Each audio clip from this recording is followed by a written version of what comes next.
Would you look at your neighbor next to you, please, and say, I like you, and there's nothing you can do about it.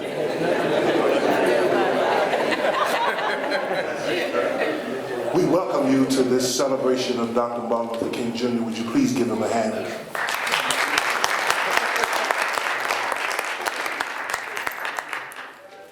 We want to make sure that you are welcome to this event hosted by the New York City Commission on Human Rights and in support of the Kings County District Attorney's Office, who is present this evening. And we want to thank all of you for taking time out of your busy schedules. And we want to give respect and honor to our panelists that are here tonight. Please give them a great big hand.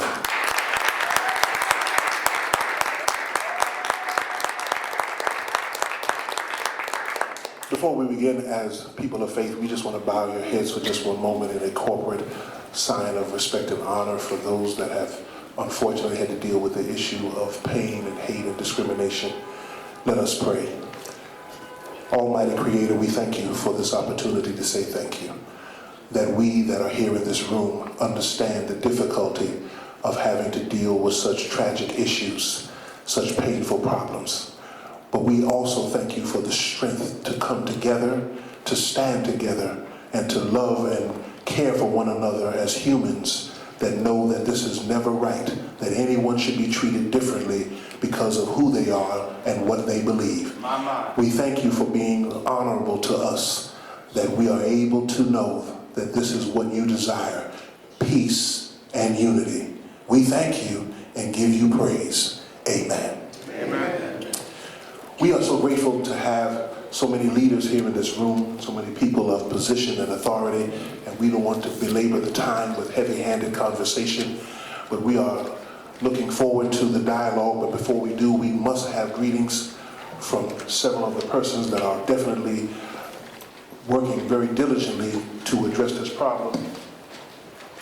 One of whom I'm very proud to be working with and for is our Commissioner of the New York City Commission on Human Rights. And this evening, as we embark on this conversation about peace and unity amongst all our faiths and ways in which we can collaborate with each other, it is important to know and understand that the New York City Commission on Human Rights is a partner with you and for you. It is my distinct pleasure to introduce to you this evening our chair, Commissioner Carmelyn P. Malalas. The commissioner is a fierce leader, motivated by her Catholic principles and her family. Please give her a warm, rousing welcome. Thank you. I thank you, Reverend Jones, for that warm welcome. And I want to say welcome to tonight's event. I'm so grateful whenever there's a government event and people show up for it. I'm incredibly grateful. And that is because everyone's lives are so busy. You have friends, you have families, you have faith communities, you have other responsibilities in your lives. And the fact that you are taking the time out from your lives right now to share with us, I have incredible gratitude for. So thank you very much for coming here tonight. I am incredibly honored to welcome you tonight to our tonight's program, A Call for Peace and Unity, which is our tribute this year to the life and legacy of Reverend Dr. Martin Luther King Jr. If there is ever a time to reflect on the life and legacy of Dr. King, if there's ever a time to be thinking of the need for these types of conversations, we are certainly in one of those periods, right?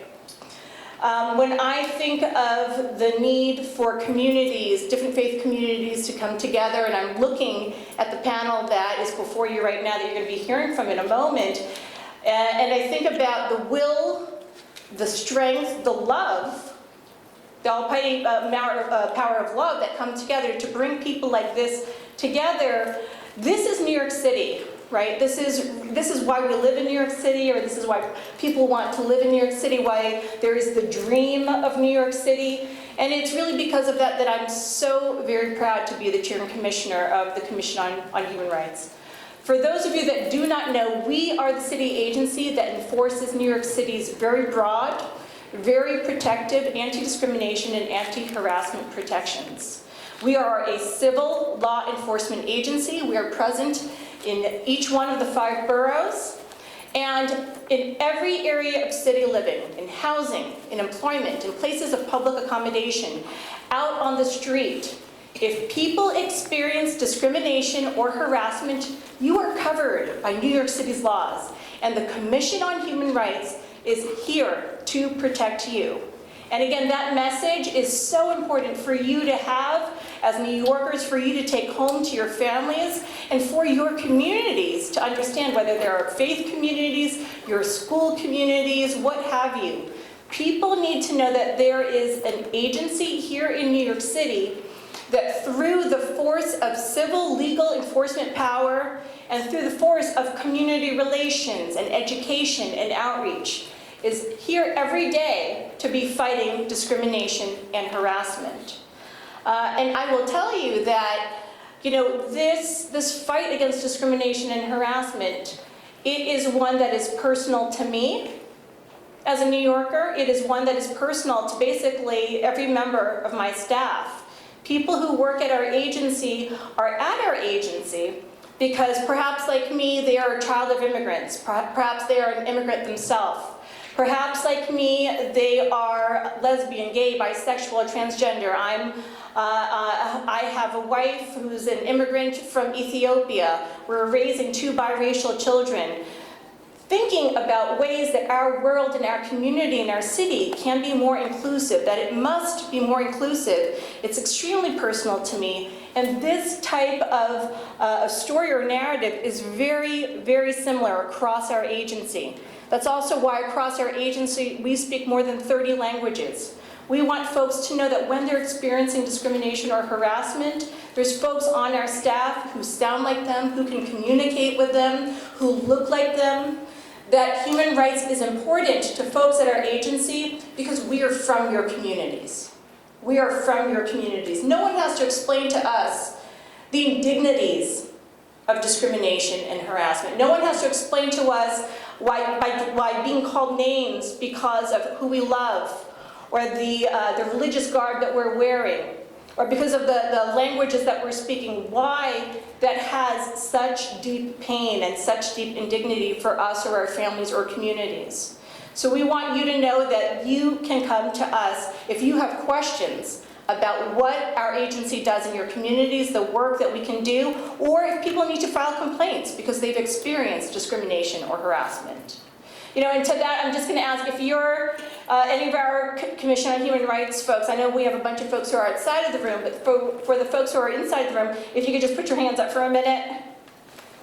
So all of these folks are with the Commission on Human Rights, and I have gratitude for them, so thank you for that. But I'm going to ask them to put their hands up, keep them up for a minute. So these are all the folks who work for you. They work for you. Okay? So if you or anyone in your family or anyone in your community has experienced discrimination or harassment, these are the folks you need to call. I want to make sure that you take their business cards before you leave tonight, because like I said, they work for you. And if, unfortunately, you are the victim of discrimination or harassment, the last thing you want to do is to figure out, how do I talk to a human being? Much less, how do I speak to a human being who speaks my language, who understands what I'm going through? So I want you to have several business cards at your disposal. So you have human beings who you or your community can talk to if something like this happens, right? Faith communities especially, and I'm so glad we are focusing on interfaith and faith-based efforts, because nowadays we are seeing more than ever it is so important for there to be these strong interfaith connections.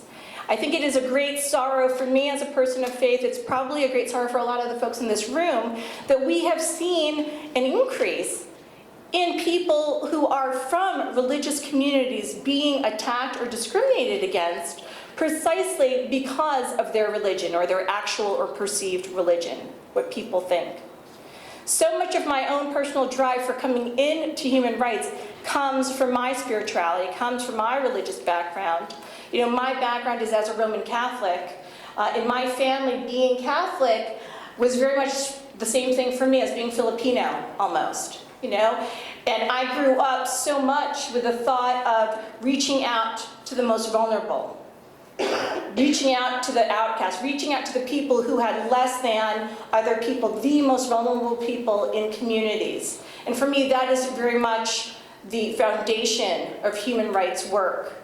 And as we are seeing people being attacked, as they are celebrating Hanukkah, as we are seeing, women in hijab being attacked because of their religious clothing, as we are seeing, there was an attack on someone who was praying at a church in Queens. There was an attack on a Hindu priest from Glen Oaks. We must come together as communities because, of course, any attack against any person because of their religious faith is an attack against all of us. That's the essence, I think, of New York City. That is the essence of interfaith relationships and relationship building. And a lot of the work that we do at the Commission is to create and to build those relationships. And that's why in the past, the other types of events that we've had, that I'm hoping if you have not yet attended, you will attend or join us sometime in the future, include things like our Interfaith Seder, which we've had now for the last 3 years. It'll go on our 4th year. Our Interfaith Iftar, largest outdoor iftar in the city, which we work with a lot of our agency partners to put together. Last year we had over 1,000 people, come out. People who were Muslim, people who were Jewish, who were Catholic, who were agnostic, who had no religion at all. But people who were coming out of the belief that as New Yorkers, we can sit together, we can be community together, right? So I hope that if this is your first event that you've gone to that has been sponsored or coordinated by the Commission, my sincere hope is that it is not your last. There's many ways of joining us. There's many ways of joining us in community and also just to get a lot of the important information that you need to keep your communities strong and safe and connected. I want to also just very much, again, thank the panel who's here today. I think it is because of this belief in who we are as New York City, who we are believing in faith-based and interfaith efforts that we are all here. I want to thank especially, there's other folks to shout out, including one of our commissioners, another commissioner at the Commission on Human Rights, Gurdeep Singh is here. We have another one of our commissioners, Commissioner Rafi Chin, who is here as well. And I'm just going to make a special shout out to one of our panels, Rabbi Potasnik, who is not a current commissioner of the Commission on Human Rights, but who has been on the Commission in the past. So I hope today you take information from today's program that you can take back to your communities. But I also hope, because we are living in such dark times in some ways, I'm hoping that today fills you. That it fills you just to turn from one side to another to see people who you wouldn't see generally at other things in your community or at other events that you might frequent, but to see different people from different faith communities coming together in this belief of New York City, in this belief of human rights. So thank you very much for coming tonight. I welcome you to this, and please come back to other Commission events. Thank you. Thank you so much, Mr. Alexis. And we are also wonderfully blessed to have the Executive Director of the Mayor's Office for the Prevention of Hate Crimes, Ms. Deborah Lauder, to be here with us this evening. We're going to ask her to please come. Give her a hand as she comes. Good evening. I'm Deborah Lauder. I started starting up the Office for the Prevention of Hate Crimes just 4 months ago. Business is good. And in this business, that's not such a good thing. The City Council enacted legislation exactly a year ago to open this new office. The mayor expedited the opening, and in September we got going. We have 2 of our staff members here tonight, Ashton Tolles and Alicia Miranda. I have more staff coming on. So how do you fight hate, right? There's not one way to do this. Our goal is to take a holistic approach that involves law enforcement, community relations, and education. And what we're seeing here tonight is a vital, vital part of the community relations aspect. Last week, Chancellor Carranza sent a letter to 150,000 educators in the New York City Public School, condemning anti-Semitism, racism, all forms of bigotry and hate, and saying our schools must start elevating these discussions with our students. And I can't think, we attended one of the high schools in Brooklyn to have these discussions, and I sat with 10th graders, a small group of us, and I asked them, what are they experiencing? And they talked about the daily racist names they hear. And I said, well, what do you do about it? They said, we can't really do anything. I said, well, what if you just said to the person who's calling you a racist name, that's just not cool? They said, it won't make a difference. And one of the girls said, it's just normalized. It's just normalized. And I thought, how sad, and that we're seeing this now in our society, that hate has become normalized. So our efforts to reach these kids, to reach community members, and to say, this is not normal, we will make a difference. The mayor has announced a new initiative for neighborhood safety coalitions.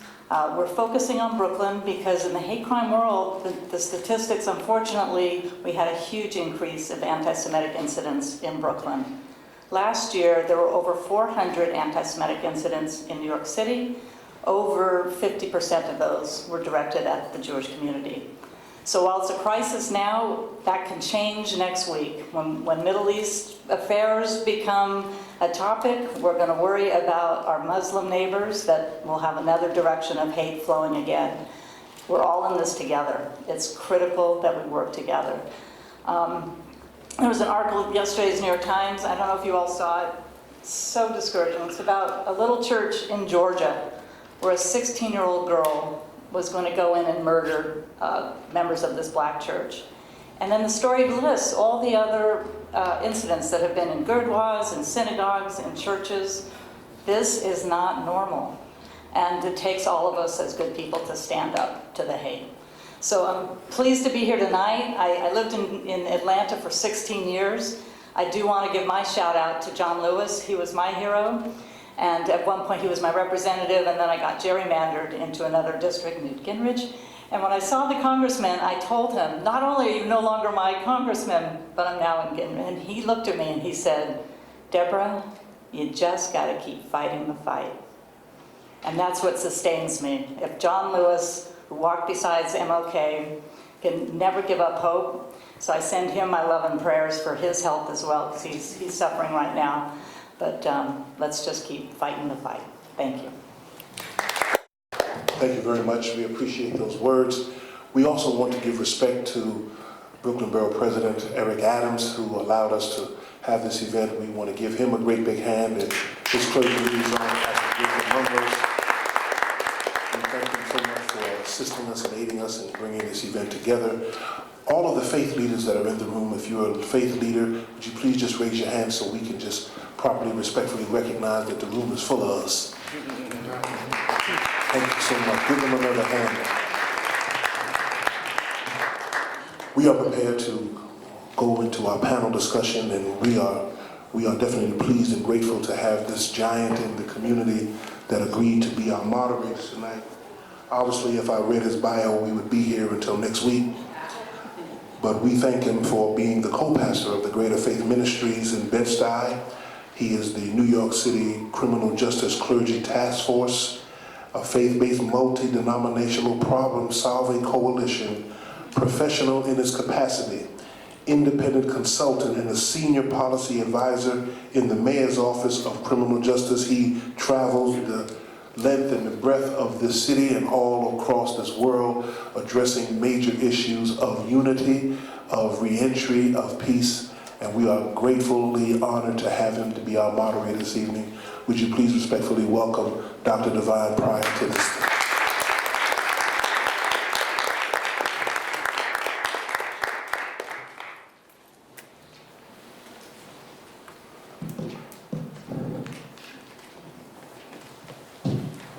Thank you, Reverend Jones, for articulating those wonderful words that I wrote about myself. First, let me give honor to God, who is the head of my life, and to my overseer and Bishop Gregory A. Foster of the Bible Faith Global Ministry. I want to give honor to all of our panelists tonight. Certainly, we want to give honor to those of you who came out on this very frigid evening to be with us. I want to thank Commissioner Carmelyn Morales for her opening remarks, And certainly want to thank our representatives from the mayor's office, from the district attorney's office, the borough president's office, and of course, from this place where we are being hosted tonight. I've been asked, given a task to cover a topic that one might find challenging. I don't, but there are some who do. Tell you a little bit about me. I've been doing this work for about 30 years. When I, 30 years. And when my youngest granddaughter turned 15, let me say that again, when my youngest granddaughter turned 15, a few weeks ago, it reminded me of how long I've been doing this work. I probably am a lot older than I look. We thank God for that. And the work has not, stressed me out so much, but there have been times where we've been challenged. We've been asked to come together tonight in a call for peace and unity, a tribute to the life and legacy of the Reverend Dr. Martin Luther King. And because I didn't want to take a chance and say anything that wouldn't be his exact words, I brought Martin Luther King's essential writings. Every speech that he's ever done is compiled in one book.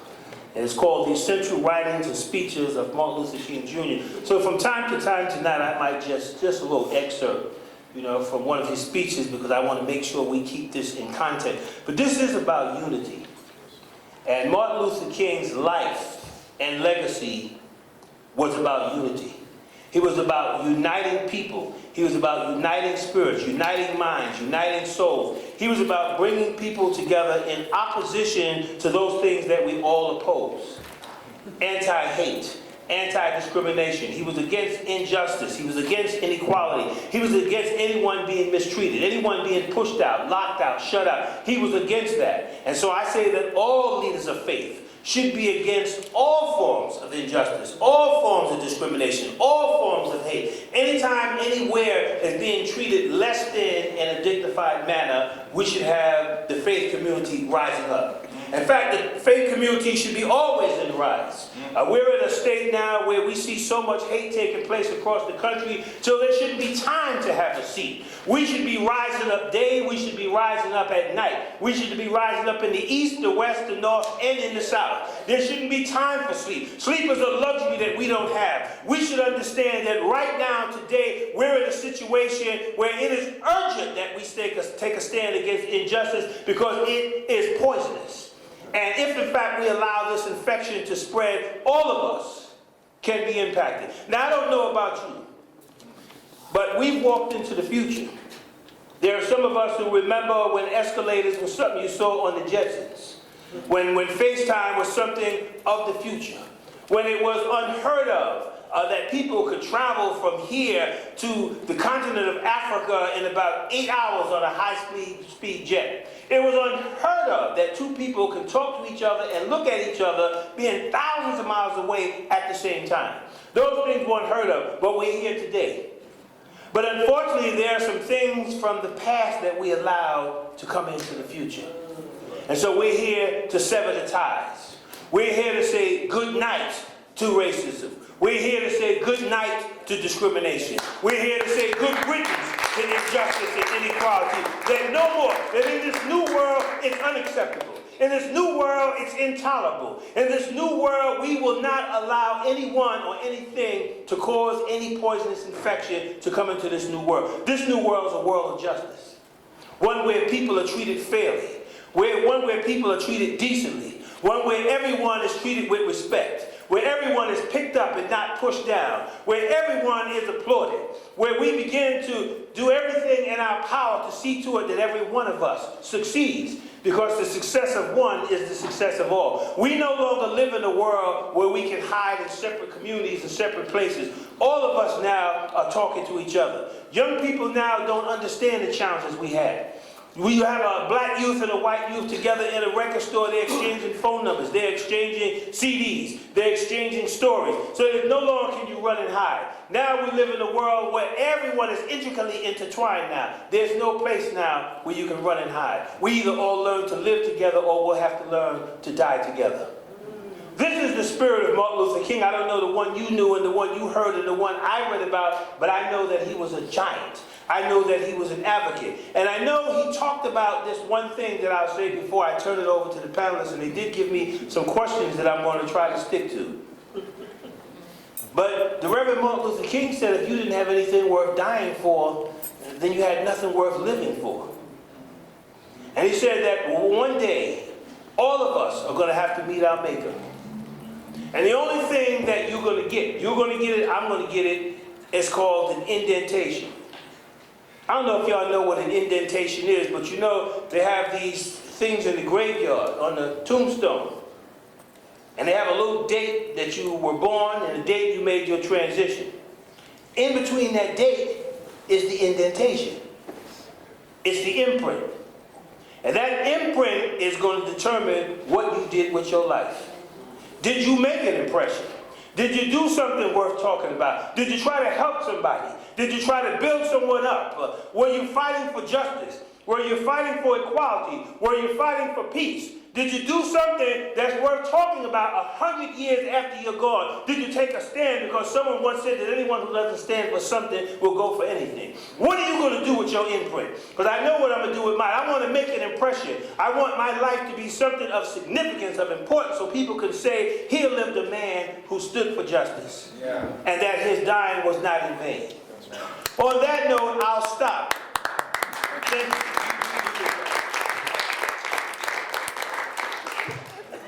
I'll stop a lot of time, but I thought that we could spend this evening, since we have so many leaders with us tonight, and we would have a conversation about peace and unity.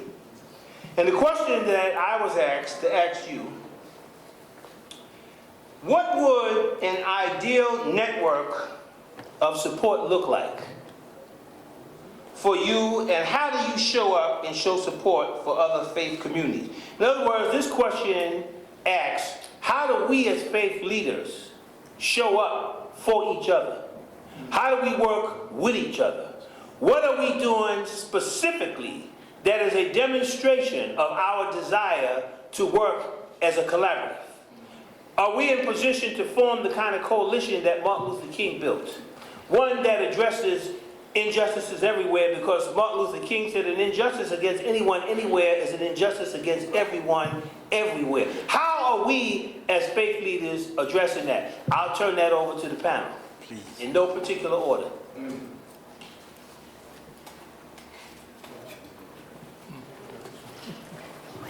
Go right ahead. Pull right up to your mic.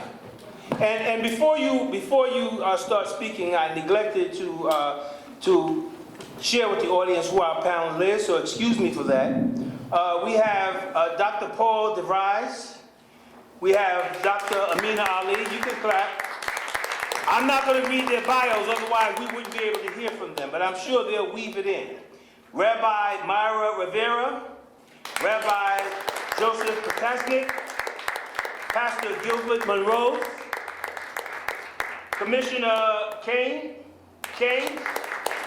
Father Edward Kane, Bishop R.C. Nelson, my good friend, and Injit Singh. Let's give a round of applause for our panelists. Hopefully I didn't miss anyone. Did I miss anyone?